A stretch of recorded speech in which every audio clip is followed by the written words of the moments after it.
క్రీస్తునందు ప్రియులైన సహోదరి సహోదరులకు ప్రభువైన యేసుక్రీస్తు నామంలో శుభాలు తెలియజేస్తున్నాను. ఈరోజు వాక్య భాగం యోహాను సువార్త 7వ అధ్యాయము 30 వచనం నుంచి 53 వచనం వరకు చదువుకుందాము. అందుకు వారు ఆయనను పట్టుకున్న ప్రయత్నం చేసిరి గాని ఆయన గడియ ఇంకనూ రాలేదు గనుక ఎవడునూ ఆయనను పట్టుకునలేదు. మరియు జనసమూహంలో అనేకులు ఆయన యందు విశ్వాసం ఉంచి క్రీస్తు వచ్చినప్పుడు ఈయన చేసిన వాటికంటే ఎక్కువైన సూచన క్రియలు చేయునా అని చెప్పుకొనిది. జనసమూహము ఆయనను గూర్చి ఇలాగూ సనుగుకొనుట పరిసయ్యులు వినినప్పుడు ప్రధాన యాజకులను పరిసయ్యులను ఆయనను పట్టుకొనుటకు బంట్రోతులను పంపిరి. యేసు ఇంకా కొంతకాలము నేను మీతో కూడా నుందును, తరువాత నన్ను పంపిన వాని యొద్దకు వెళ్ళుదును. మీరు నన్ను వెతుకుదురు గాని నన్ను కొనగనురు. నేనెక్కడ ఉందునో అక్కడికి మీరు రాలేరనెను. అందుకు యూదులు, మనము ఈయనను కనుగొనుకుంటున్నట్లు ఈయన ఎక్కడికి వెళ్ళబోచున్నాడు? గ్రీసు దేశస్థులలో చెదిరిపోయిన వారి యొద్దకు వెళ్ళి గ్రీకు దేశస్థులకు బోధించునా? నన్ను వెదకుదురు గాని కనుగొనరు. నేనెక్కడ ఉందునో అక్కడికి మీరు రాలేరని ఆయన చెప్పిన ఈ మాట ఏమిటో అని తమలో తాము చెప్పుకొనుచుండిరి. ఆ పండుగలో మహాదినమైన అంత్యదినమున యేసు నిలిచి, ఎవడైనను దప్పిగొనిన ఎడల నా యొద్దకు వచ్చి దప్పి తీర్చుకొనవలెను.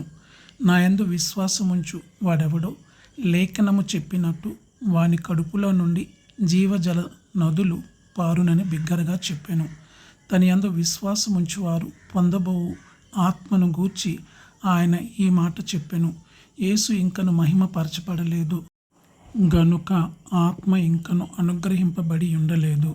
జనసమూహంలో కొందరు ఈ మాటలు విని నిజముగా ఈయన ఆ ప్రవక్తయే అనిరి. మరికొందరు ఈయన క్రీస్తే అనిరి. మరికొందరు ఏమి, క్రీస్తు గలిలయలో నుండి వచ్చునా?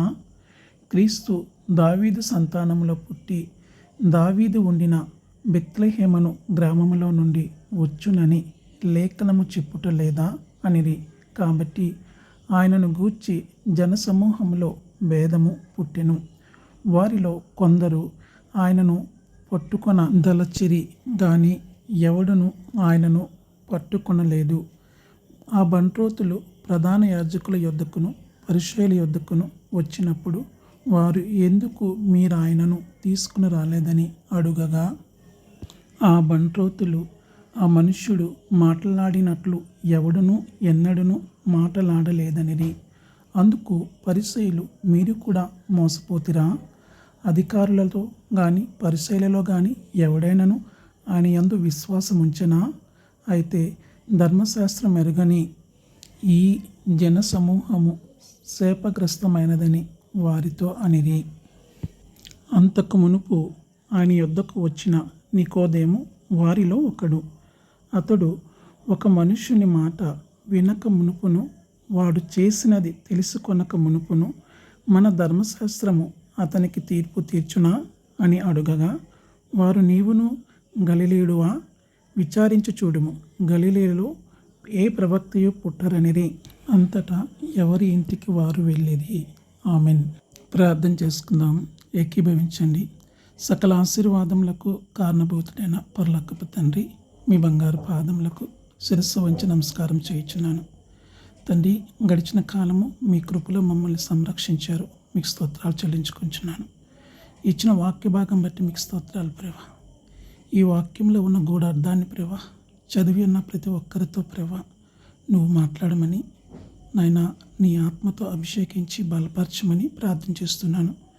తండ్రి, ఎవరైతే ప్రభా తండ్రి ఇంకనూ రక్షణలో లేరో, రక్షణలోకి రాలేదో తండ్రి, నీ చిత్తమైతే నీ బిడ్డల ద్వారా ఈ వాక్యం ద్వారా ప్రభా వారిని ఫలింపజేసి వారి హృదయాలు మార్చి నీ రక్షణలోకి నడిపించమని ప్రార్థన చేస్తున్నాను. తండ్రి, ఇచ్చిన ఈ గొప్ప తగ్గింపుని బట్టి మీకు స్తోత్రాలు, ఇచ్చిన ఆధిక్యత బట్టి మీకు స్తోత్రాలు చెల్లించుకుంటున్నాము. తండ్రి, నీ బిడ్డలు ప్రభా తండ్రి ఏదైతే ఇంకా పొందుకోలేదో తండ్రి అది త్వరగా తండ్రి వారికి అనుగ్రహించమని, తద్వారా వచ్చే మహిమ ఘనత ప్రభావం మీద ఆరోపిస్తూ యేసయ్య పరిశుద్ధ నామములో ఈ మనవులు అడిగి వేడుకొంచున్నాను పరలోకపు తండ్రి. పరమ తండ్రి ప్రేమ, యేసుక్రీస్తు వారి కృప, పరిశుద్ధాత్మ అన్యోన్య సహవాసం అందరికీ తోడైన రక్షించునుగాక. ఆమేన్.